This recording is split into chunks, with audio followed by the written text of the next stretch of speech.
time now. Was a history major in college. The History Factory wasn't hiring though, so I've been doing mainly graphic design since then, and Dave was aware of that and has employed me a few times. Yes, so thank you, Mr. Manager, for that. And again, he's an example of an alum who's really taken what he learned in the school system, has put it to good use, and is certainly has a thriving career, and occasionally gets work thrown from the school department. So thank you again. We appreciate you being here and for all of your work. How about a round of applause for Mr. Manager?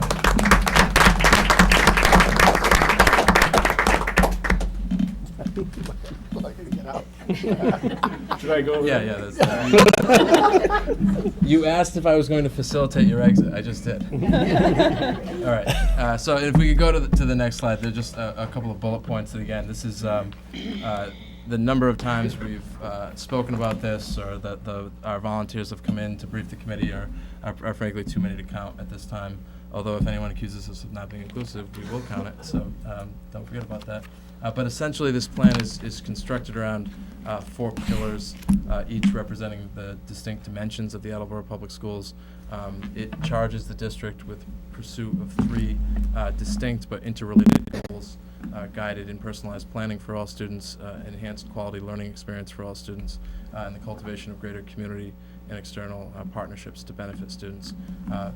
Perhaps equally important to the substance of the plan and to the vision that it conveys is that there's a systematized program of accountability such that it will be incumbent upon the school administration and the school committee to make sure that we are reporting publicly about the progress that's made, starting in January with the development of the action steps for each of the 50 some odd objectives, and there'll be 6-month progress reports leading up to year 4, when essentially an evaluation of the district will be executed as it was during the research phase of that superintendent selection process that I referenced.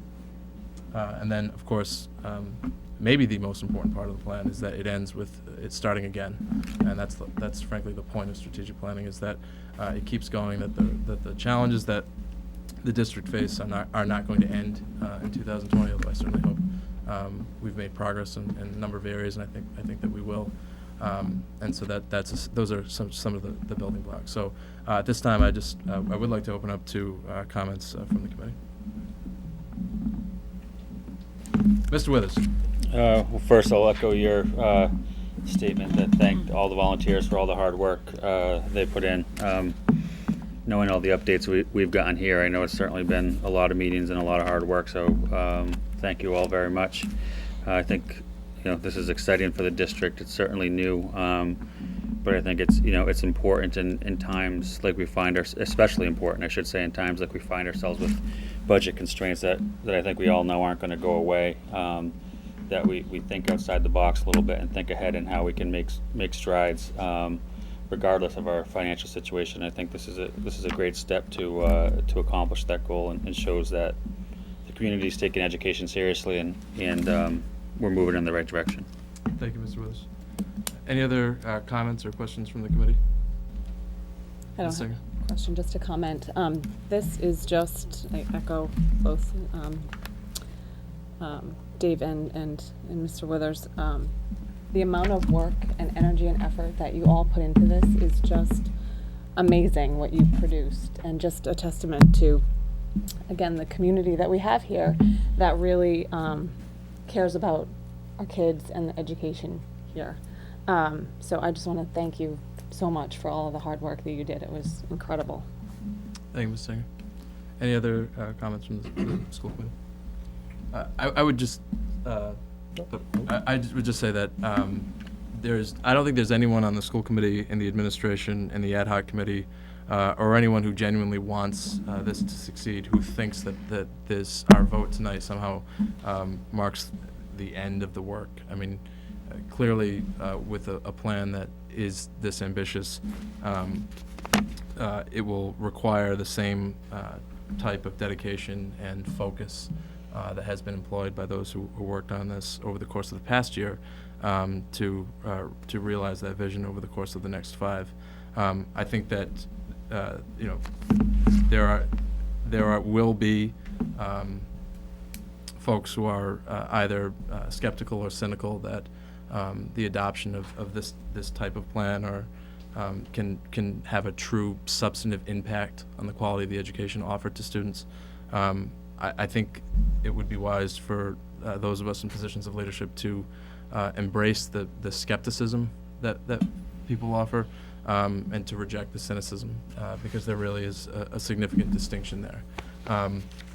And frankly, the cynicism is not hard to spot. You'll see it when you see people who receive the news of how the district has adopted a direction that we're moving and are looking for reasons as to why it's not realistic.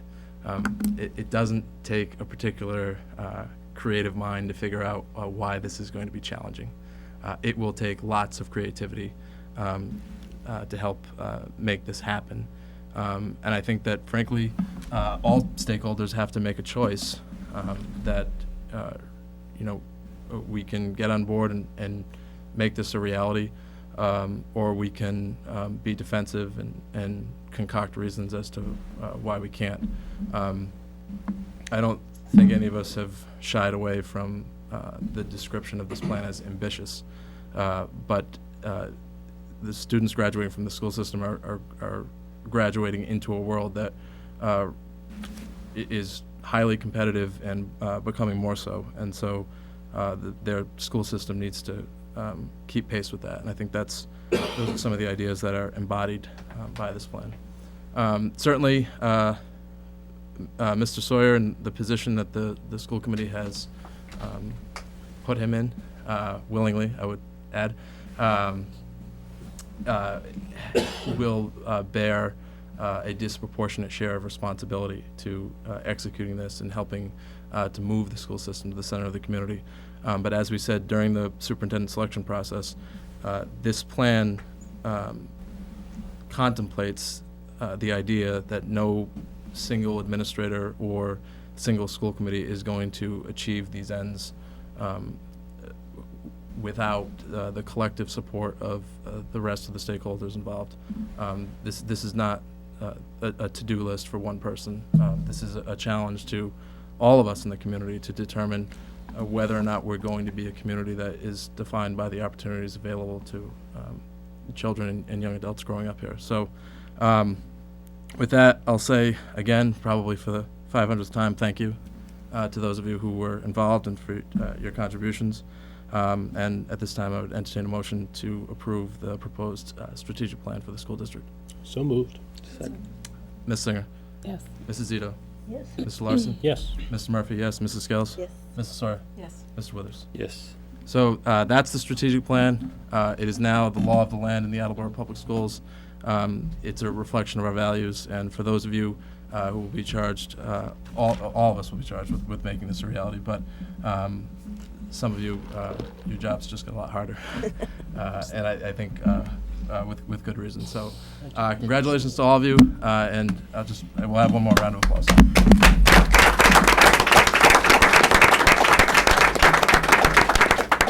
Okay, we've got a lot more interesting stuff, but I think a number of you have been kind enough to join us one last time for the strategic plan presentation. So we'll take a 5-minute recess, then we'll move on to the rest of our day.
See if it was that.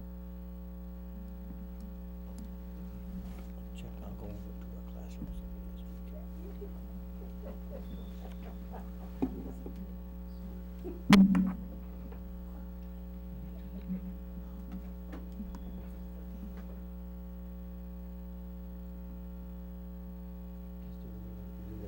Okay, I was wondering. I was, just Good? Okay. Okay, so we'll call the meeting back to order, and we'll be moving on now with our business agenda. We just completed the adoption of the strategic plan, and it's my hope that more often when we have these discussions about some of the substantive issues that we're dealing with, we will be in a very direct way able to tie the issues that we're discussing and the challenges we're confronting to the areas that have been identified within the consensus-based goals that are embodied in the strategic plan.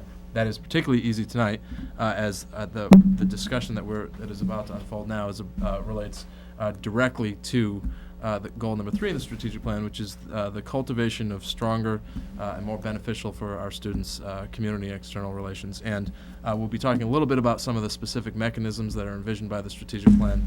But as with anything that identifies an improved culture as one of the goals, there are going to be lots of different examples and manifestations of work toward those goals. And a particularly noteworthy one that is coming up soon is the Blue Pride Palooza that will be taking place at the Attleboro Elks on Saturday, November 7th.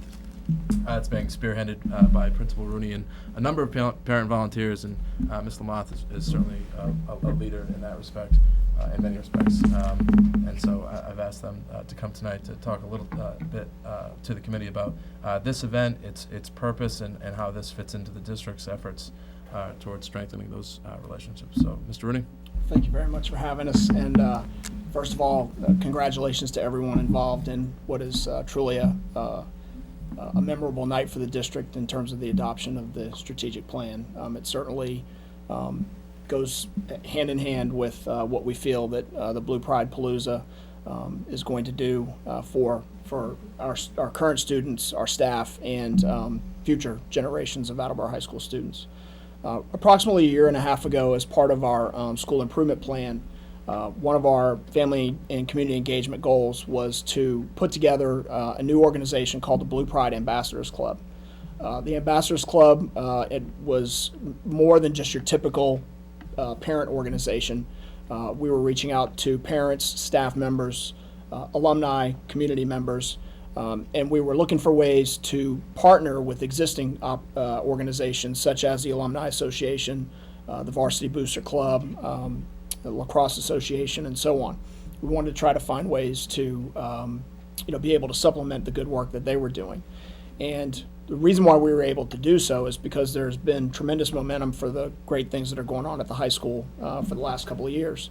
And as we continue to have Ambassadors Club meetings, one of the things that we felt we could target that momentum towards was one of our biggest needs. As Mr. Withers said just a couple of minutes ago, a lot of our budget woes are not going to go away anytime soon. And it's been well documented that in certain aspects of the district, but certainly at the high school, technology is one of the areas where we certainly need to take steps forward. And in keeping with the mission where we're looking to engage, challenge, and inspire our students, one of the things that we've been most successful with is the purchase of mobile labs via Chromebook carts. And so the officers of the Ambassadors Club, the volunteers of the Ambassadors Club felt that if we could have an event that would raise money directly for technology at the high school, specifically these mobile labs and Chromebook carts, that we would be able to really enhance the experience not only for our students but for our teachers as well.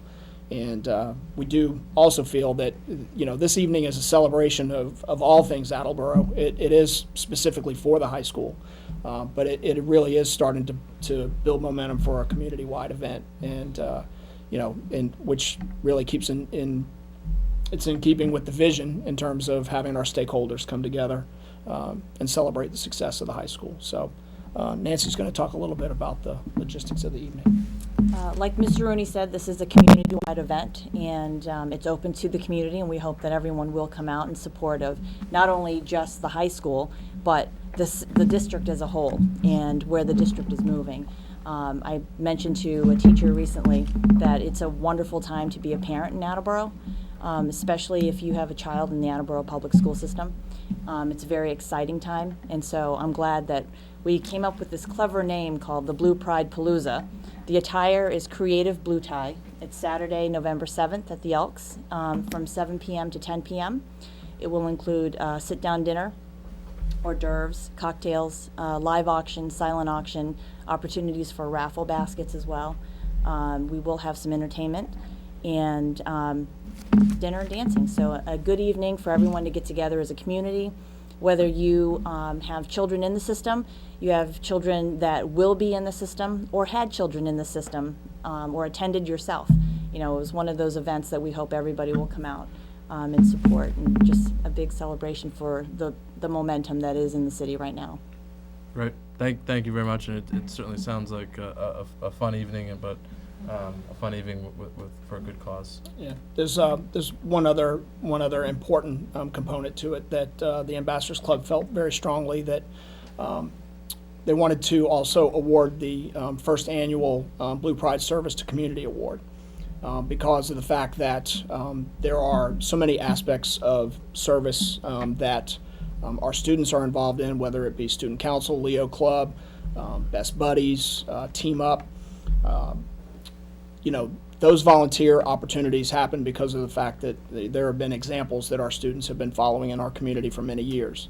And so without giving away the surprise, there is an organization that has been very active at Attleboro High School for many years that has shown a tremendous amount of stewardship and community service. And that organization is going to be recognized that night as the first winners or first honorees of the Blue Pride Service to Community Award. So. Excellent. Very good. And if that- I also may Sure. add, tickets can be purchased at the high school in the office, as well as online. We have a website, ahsbpac.com, where you can also reserve tickets and order tickets. They're $65 a piece. And the main attraction, I think, in my opinion, for the live auction is the Southern Barbecue. And that basically entails a dinner fully catered, soup to nuts, by Mr. Rooney himself. Wow. An expert in Southern fare. Sounds like we might It's have a traveling another elective roadshow. in the It's a culinary program. Is he flying us No, out? well, that is certainly quite an incentive. Thank you for that. Questions or comments from the committee? Mr. Withers. Are tickets on sale now? Yes, they are. I will be selling them this Friday night at the football game as well. Okay. Well, again, I think I think it sounds like it's going to be a great night, and I'm sure that it will advance a number of causes, monetarily and otherwise. But I want to say sort of a special note of appreciation for the degree to which this type of work is consistent with the district's efforts toward cultivating greater community engagement, and that there is no such thing as a non-stakeholder in the Attleboro Public Schools. That if we're going to move the district in the direction that we want to move it in, it has to. It starts with the premise that everyone is invested and everyone is buying in, and to have these types of opportunities, particularly ones that are fun. I really do think that advances that cause, and we are particularly grateful for all the work that you're doing, and I know the work that will continue with events like this and other ones that we haven't even thought of yet. So thank you for that. Thank you for having us. And I think I would just mention that this is a great example of the work that's going to be done. There are two. The strategic plan in some parts, as plans that are particularly well thought out, often are. Some of them call for the objectives call for very specific actions to be taken. Others call for conversations that are frankly overdue, and the conversations will lead to more specific actions. But two of the mechanisms by which the plan envisions the district advancing Goal 3 of greater community engagement is the establishment of a nonprofit foundation that would basically identify certain constituencies and provide a platform for those constituencies to strengthen their relationships with the district.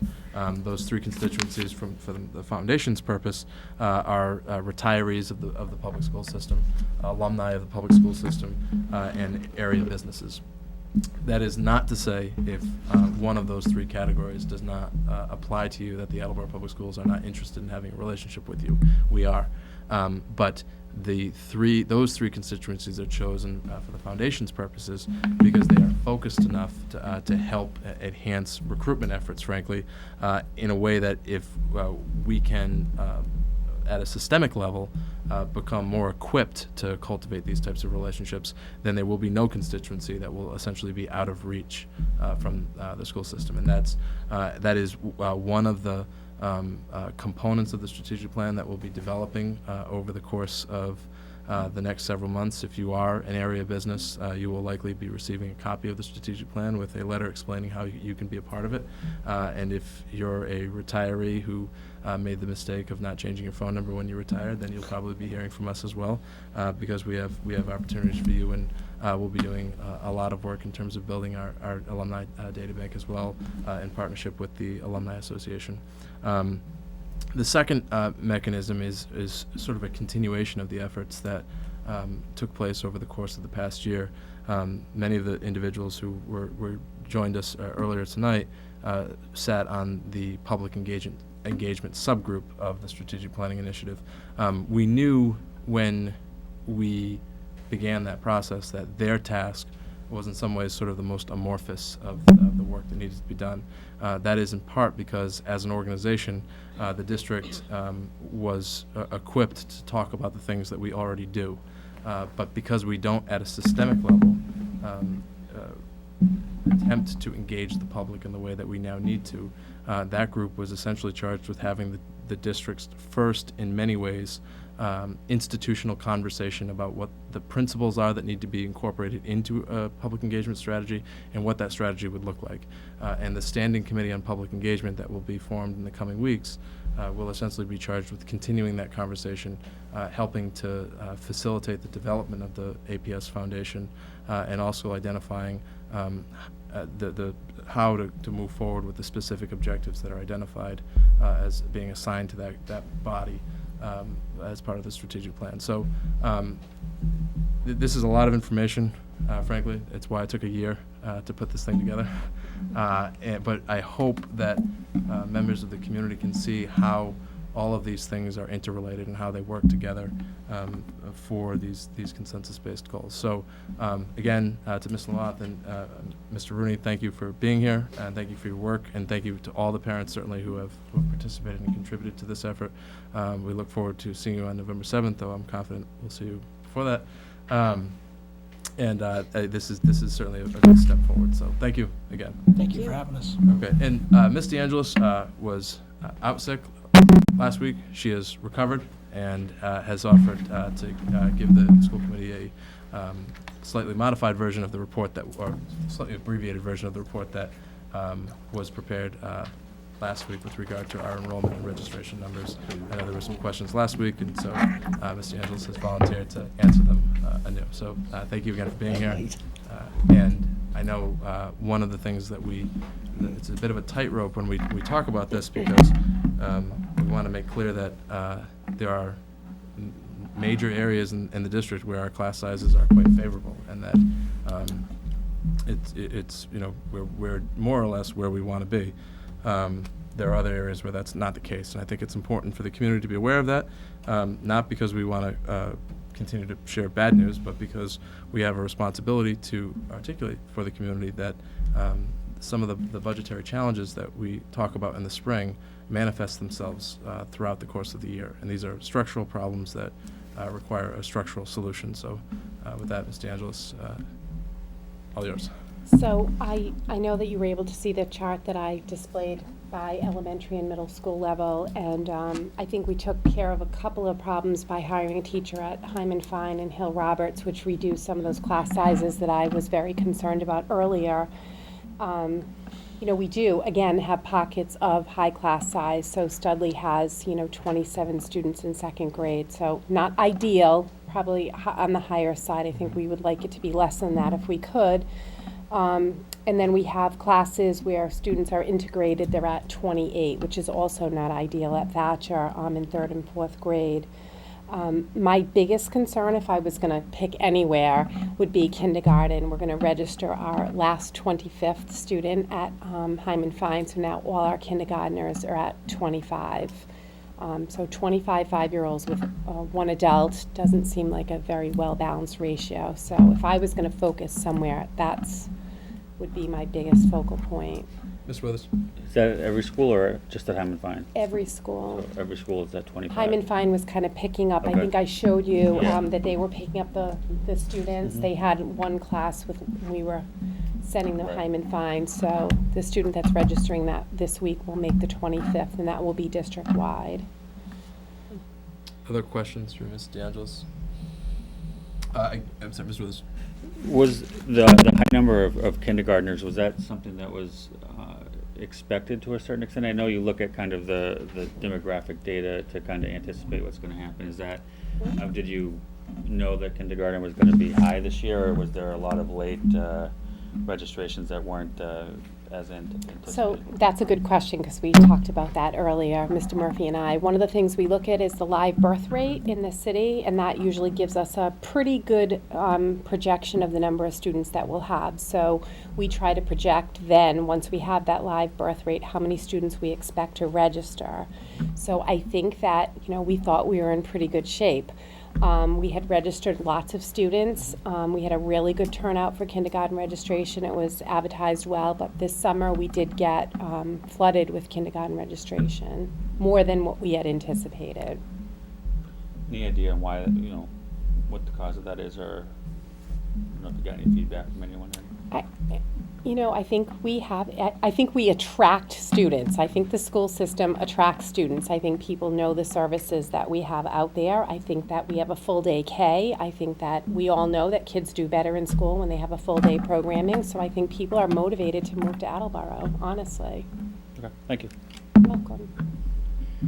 And I, the other side of this that always has to be part of the conversation is that the state's funding formula is based in part by enrollment, and so it is in some ways it's a net gain when the more students we have, then the formula should provide an adequate level of funding.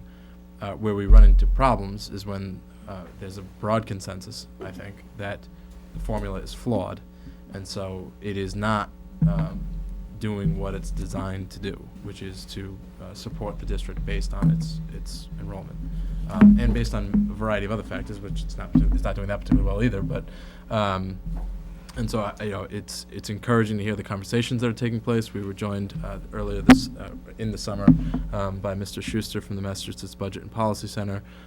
That pretty thorough discussion and analysis of the state's structural funding issues is available at attleborowschools.com for individuals who haven't seen it.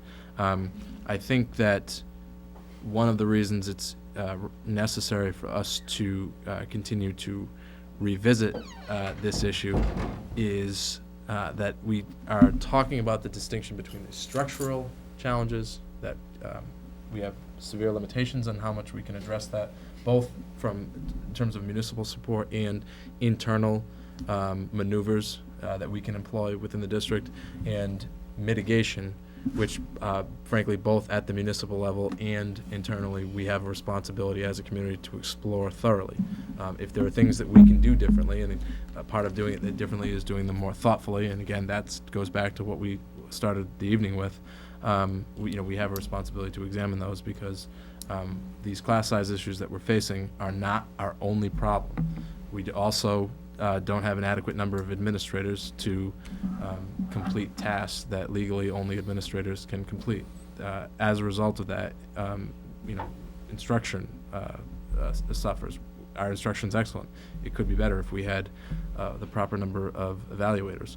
We are servicing students with a diverse array of needs. If we had more staff to offer different types of support, students would be in a better position to learn. And frankly, the class size issue may not be as burdensome as it is for. So again, all of these things are interrelated. Our point to the community and frankly to ourselves is that these are complex issues that have real consequences for students, and we've got to continue to stay on top of them. So probably not the last time we'll talk about enrollment and our numbers. So we look Happy forward to to seeing you come again. back. And thank you for being here. Thank you. Okay, as I said earlier, the policy subcommittee at our last meeting had passed up recommendations for a host of policy amendments. They have been endorsed by the policy subcommittee, and according to our policies, were tabled before being considered now by the school committee. We have already approved the amendments to school committee policies AD and ADA, which are the foundation policies establishing the district mission and vision statements and the strategic planning process. At this time, I would like to entertain a motion to approve the amendments to school committee policy DB, governing the Attleboro Public Schools annual operating budget process. So moved. Second. Any discussion? I will elaborate upon this amendment momentarily when we get to the next one, but all in favor? Aye. Opposed? Abstentions? At this time, I would entertain a policy, the approval of amendments to school committee policy DBC, governing the annual operating budget timelines and schedules. So moved. Second. Any further discussion? All in favor? Aye. Aye. Opposed? Abstentions? So, the amendments that we've just approved to school committee policies DB and DBC, which were discussed at length at our last meeting, essentially establish a date in the preceding fiscal year by which the school administration is obligated to present its budgetary priorities for the upcoming fiscal year. The idea here is that we, for a long time, have operated with a budgetary timeline that is very condensed. It does not provide, in this committee's opinion, based on our amendments tonight, an adequate amount of time to articulate for the community what the budgetary priorities are and what impacts they will have for education in the community. And so by essentially extending that process and that time period in which the public vetting of the school budget occurs, it is the hope to be able to provide a more thorough explanation and rationale behind the district's budgetary priorities. There will be a policy subcommittee meeting in this room on Wednesday evening, and this issue will be discussed again, and we'll be talking a little bit more about the specifics and the implications from on the administration side in terms of what needs to be done in order to be prepared to present those budgetary priorities by December 15th of the preceding fiscal year. I think that's pretty much a summary. Anyone have anything to add? Or? Okay. All right, so we'll move on to school committee policy. I'd like to entertain a motion to approve the amendments to school committee policy GBGCA, governing employee student child programs. So moved. Second. And again, this is an amendment that was discussed at length on September 28th. This essentially consolidates two longstanding programs providing child care services to children of staff and children of students, and allows those programs to be consolidated in a way that is more effective and allows for more appropriate accounting practices, and also services our early education Chapter 74 programming needs. All in favor? Aye. Opposed? Abstentions? Thank you. We're moving on. I would entertain a motion to approve the amendments to school committee policy GCG, governing substitute designations and compensation, effective July 1st, 2016. So moved. And this is an amendment to the policy governing substitute designations and establishing a tier of long-term substitute, which will allow the administration to more appropriately name a substitute to staffing positions in which the permanent staff member is out on a long-term basis. All in favor? Aye. Motion passes. Unless there's anyone opposed? Okay, motion passes. At this time, I'd entertain a motion to approve amendments to school committee policy GCD, G-E, governing substitute pay schedules. So moved. Second. This essentially provides for our substitutes to get paid certain rates. All in favor? Aye. Opposed? Abstentions? And that motion passes as well. At this time, I would entertain a motion to approve amendments to school committee policy JFB, governing the continued enrollment of Attleboro High School seniors who lose residency subsequent to their junior year. So moved. Mr. Sawyer, could you perhaps speak to this and why we wouldn't want to kick a senior out of high school in the final months of his or her tenure?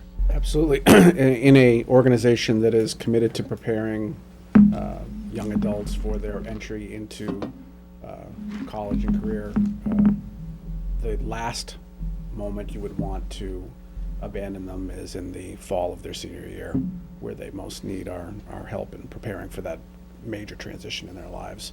And so on the rare occasion that we have somebody who, for reasons outside of their control, loses their residency status, we have historically allowed them to stay, and this policy would codify that intention.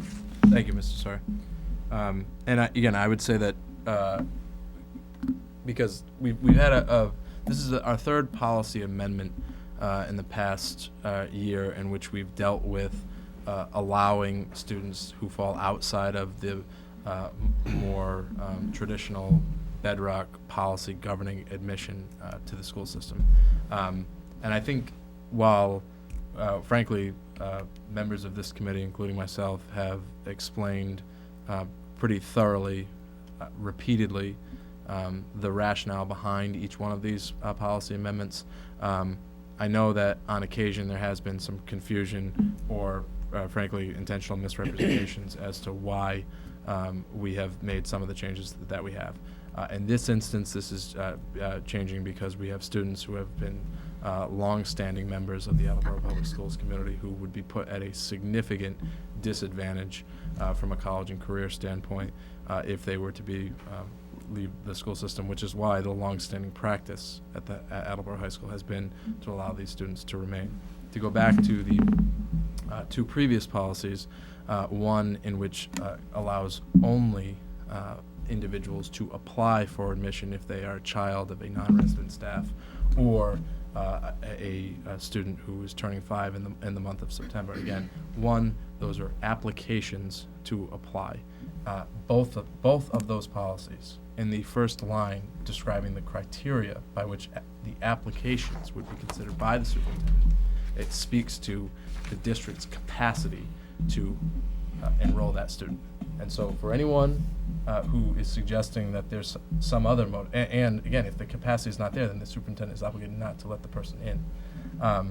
But the way that the school system works, frankly, there are pockets of flexibility in which there are a host of reasons based on the best interest of that student and the desire to cultivate a culture in which people want to work here and people who are good at teaching want to work here, for the superintendent to exercise that authority granted to he or she by the school committee.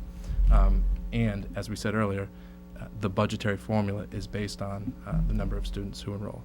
This is the 7th or 8th time that I've explained this in a public meeting, but apparently, one more couldn't hurt. So for those who have been articulating a different message, I would just invite you to call me, and I'd be happy to discuss it one-on-one. So with that, school committee policy JFB is before us.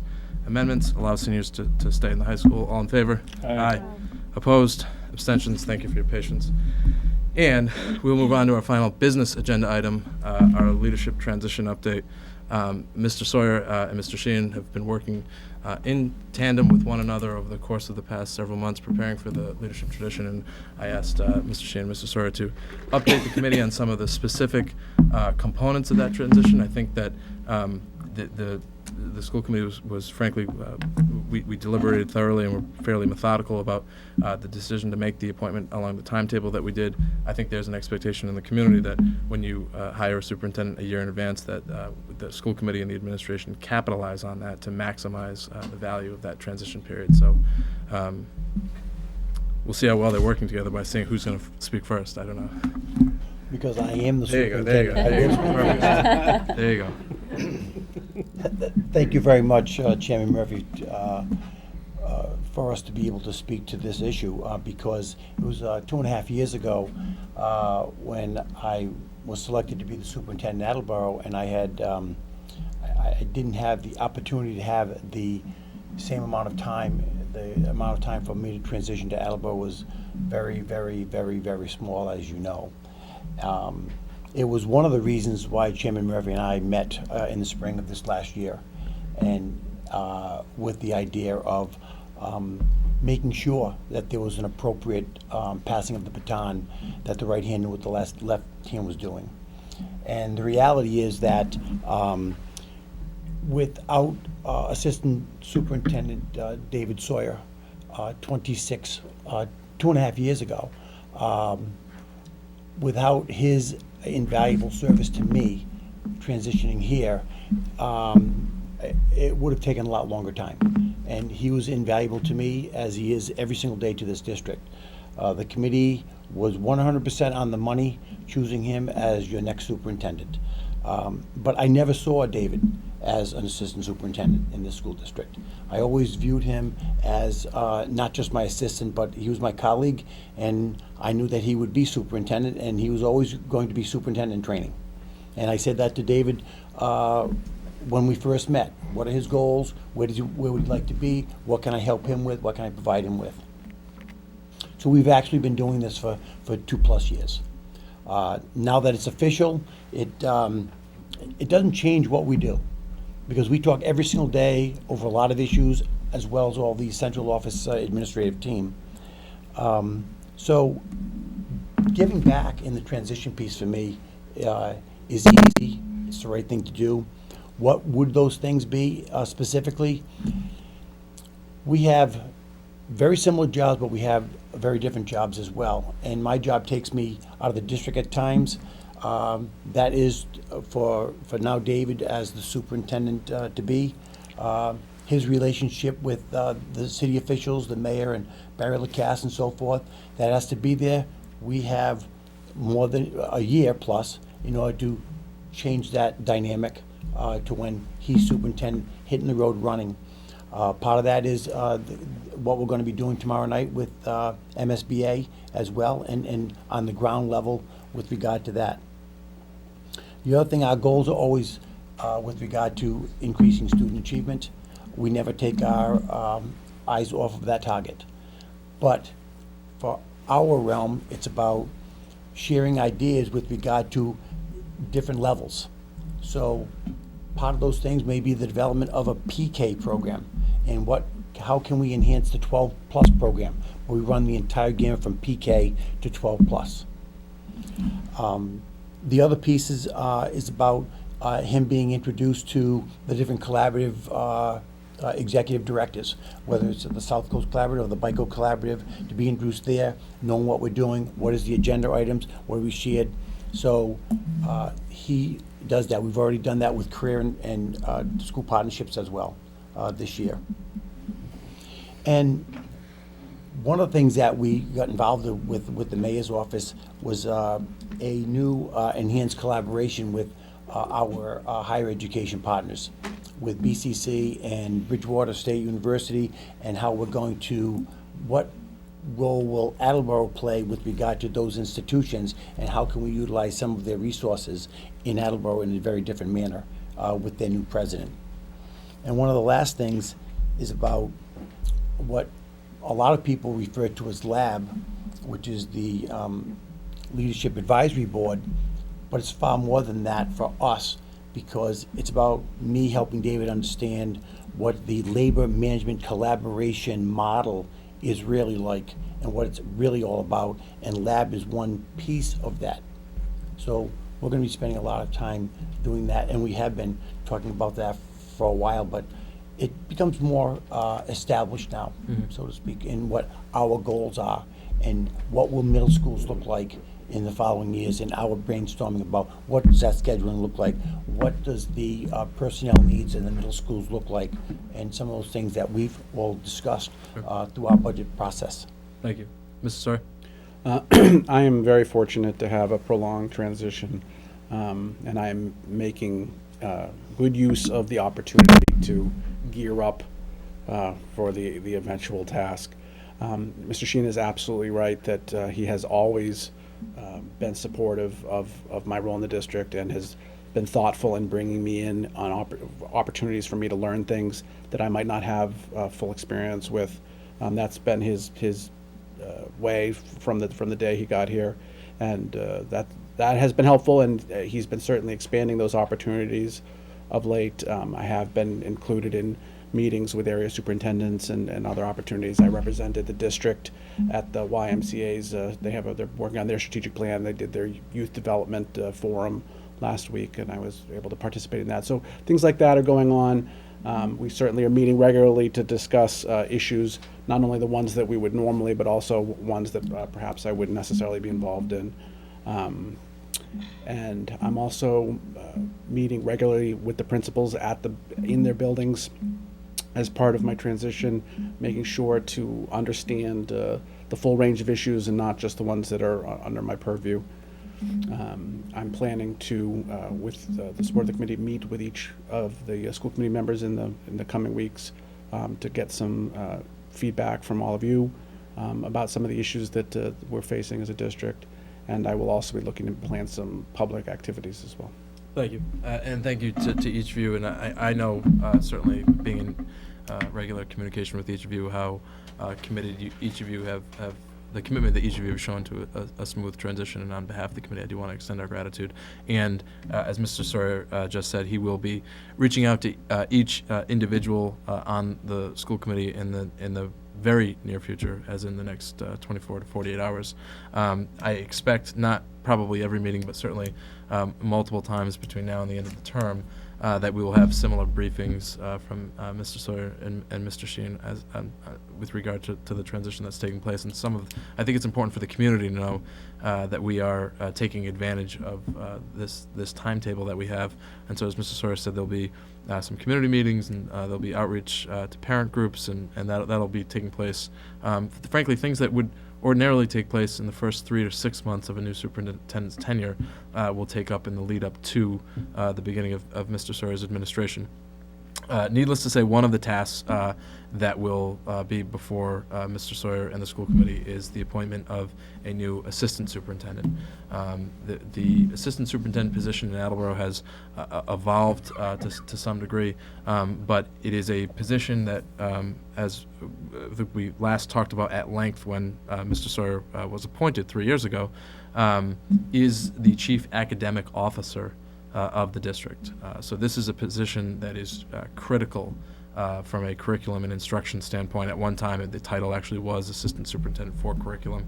That was when the business, the CFO position had the title Assistant Superintendent. But those responsibilities, while they've expanded and particularly, unfortunately, frankly, have taken on some of the obligations that would be in a personnel director's portfolio. For a long time, the district had a personnel director. That teaching and learning piece, that serving as the chief academic officer of the district is central to that position. And one of the topics that I suspect Mr. Sawyer will be conferring with members of the committee on, that we will be discussing publicly in the near future, are some of the expectations and hopes that Mr. Sawyer, as the incoming superintendent, and the school committee has with regard to that position, and some of the criteria that we will be looking for. I don't think, based on my conversations with Mr. Sawyer, I would say that there is a timetable with regard to an appointment at this time. I think that there is a developing timetable with regard to the initiation of the process. I think the rationale to that being that the process could be short, the process could be long, but there's really no downside from the district's perspective in trying to widen the pool as much as possible. And frankly, everybody's going to be looking for an assistant superintendent along the normal timetable, but usually you're in a position where you can't initiate that process until the spring. That's not the case for us, and so we're strategizing about ways to take advantage of that. And so that will be something that I would expect will be part of those discussions. Any questions or comments from the committee? Mrs. Just, we are very fortunate that we do have this time and that we do have Mr. Sheehan here to really to show him, you know, the hat that he's going to have to wear. And you introducing him to those other key players is I think it's a great opportunity. And also for Mr. Sawyer to see the hat that he's going to have to wear working with the other leadership teams. You can play with them too, I don't care. It's playing sometimes. Probably I more right than not. think that's very important in that it's a great opportunity for you to really observe and see how it's going to work. Mr. Withers. So is the process started, or is it going to be starting on the assistant superintendent search and hiring? It has not started. Okay. But I think the conversation in developing it needs to start. Because I would think that there's really, we would want to have it sooner rather than later, to the extent possible, for the same reasons that it's beneficial to, to have this transition. I mean, maybe I'm incorrect, but I mean, is that how? No, I think the sooner we settle that, the better. Yeah. So again, I think you'll each be having an opportunity to meet with Ms. Sawyer, which is always a treat. And we'll be revisiting this issue on October 19th, and I think that timetable will be in place. Timetable, again, on the process. I don't know that there's really a timetable as to the appointment yet, but it could be in the fall, it could be in the spring. Okay, thank you again to each of you. Mr. Furtado, if you could join us for our subcommittee reports and our report on the infrastructure and facilities subcommittee meeting. Mr. Tyler, unfortunately, under the weather tonight. Mr. Furtado and Mrs. Scales, I know, were both in attendance. So I know one point that was discussed at the subcommittee meeting that I wanted to stress, that particularly with regard to the MSBA Attleboro High School initiative, as the communication is ongoing with the school administration and with the city and with the state agency, it is the expectation of the school committee that myself as the chairman of the committee and Mr. Tyler as the chairman of the Infrastructure and Facilities Subcommittee will be kept informed and copied on all correspondence with regard to that. So I don't know that there's any confusion about that, but I did want to reiterate that to make sure that we keep everyone in the loop and keep the committee informed, so that way when there are opportunities to advocate and help craft the district's message as to how important this is, to make sure that we're all on the same page with regard to that. I know there were a number of other issues. Anything Mrs. Scales or Mr. Furtado would like to update the committee on with regard to that meeting? Yep, the capital improvements, they're just starting the process. We have a nice little book about this thick. There weren't any changes from last year to it. Well, yeah, we first of all introduced the document that we're using as sort of the base for our information to the committee, as well as discussed the steps taken by the municipal government regarding their process and the fact that they did pave some roads at Hyman, Fine, and Hill Roberts, and kind of discussed what people understood to be the council's prerogatives and then what actually got executed. Sure. So we had that discussion. We also discussed technology for the district, both in terms of the infrastructure work we've done to date, as well as the manifestation of that infrastructure work going forward. Sure, thank you.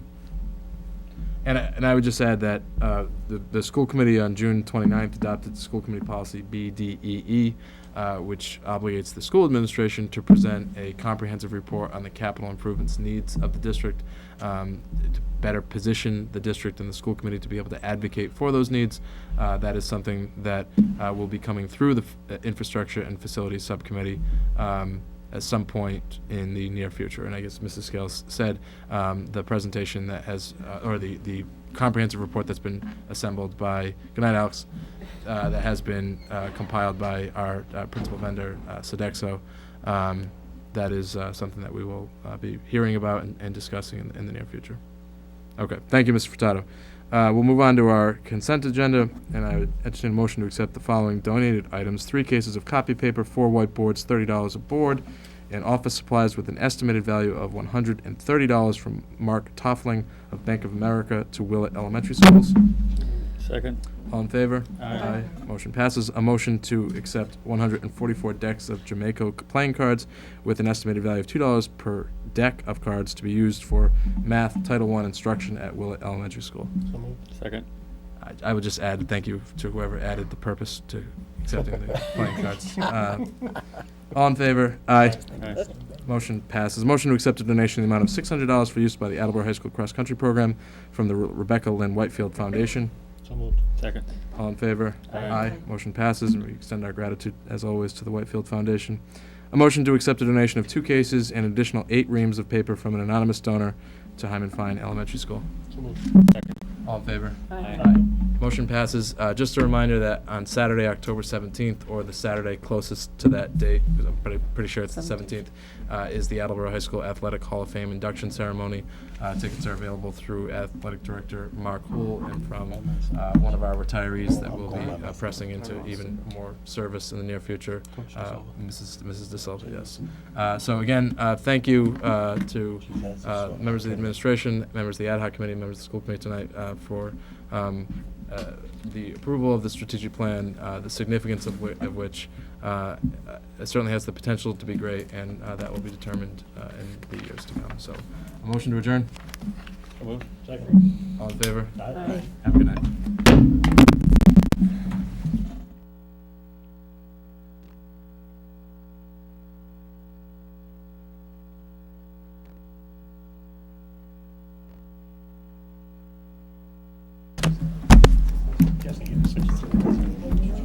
Steve.